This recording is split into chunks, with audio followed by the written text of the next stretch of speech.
You send your loved one to a nursing home hoping they will be safe and well cared for. But today we're highlighting an alarming practice at some of these facilities that's happening behind closed doors. Tens of thousands of dementia patients are being drugged with antipsychotic medications, even though they don't have the illnesses those medications are designed to treat.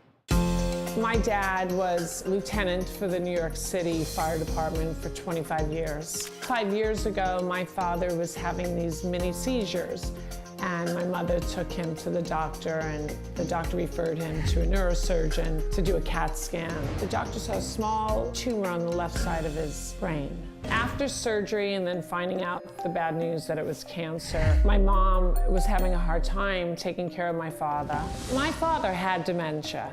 They had a condo and it was on the second floor and he'd wander. His brother was in a facility and my mom decided to put Dad there, and we felt good about it that he would be safe.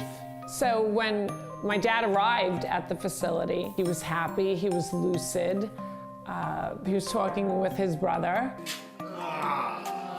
Oh, that feel good, Dad? It was the next day when we arrived where he was sleeping. And Esther, I'm visiting Dad, and he will not wake up.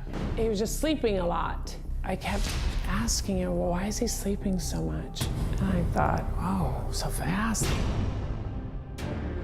The fifth day, we got a call. They told my mom that my father fell. So we immediately went down there, and my father was in the living room sitting on the recliner. So I'm like, Mom, we got to get him to the hospital. My father was in the hospital for 2.5 weeks. We later found out that he was taking all these different medicines, but we had no idea what they were. I just wish I would have known. My dad, after what happened to him, was a totally different person. He wasn't the same Gerald. You know, he just wasn't. Patrice joins us in the audience along with Cindy, an RN who runs an assisted living facility. And Patrice, after you made this discovery, what happened? I reported what I believed happened to him to community care licensing. And they came out and launched an investigation. It's pretty frightening. What happened to that facility? I basically call it a slap on the hand. It's an A citation. I want to emphasize something here.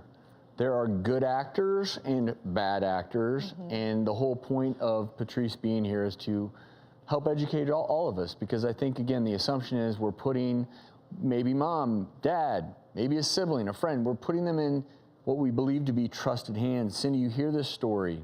It's heartbreaking.